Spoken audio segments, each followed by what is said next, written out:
So in this video, we'll talk about decision control structure.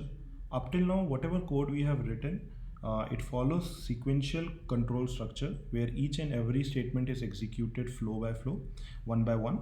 And like it's very rare that we in like when we move to advanced programming that will follow, we adhere just to sequential flow.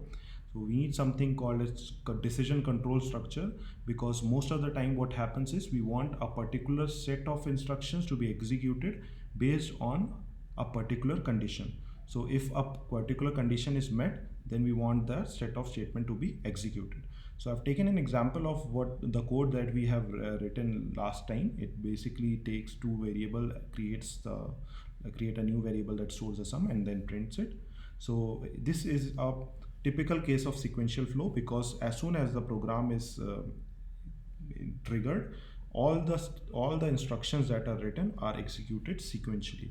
There is no branching out of flow. So as soon as we hit run, the first statement executed is initialize A and then assign the value 5, then B, assign value 6, compute the sum, then print the sum.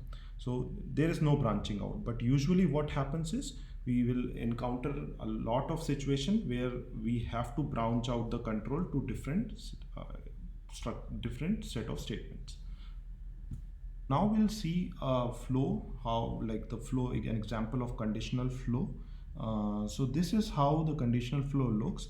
Once the program get executed, statement 1 is evaluated, and then we evaluate a condition. So this condition is basically an instruction that evaluates to yes or no. Now the execution of statement 2 depends on what this condition evaluates to. If the condition evaluates to yes, statement 2 gets executed. If no, then the program terminates.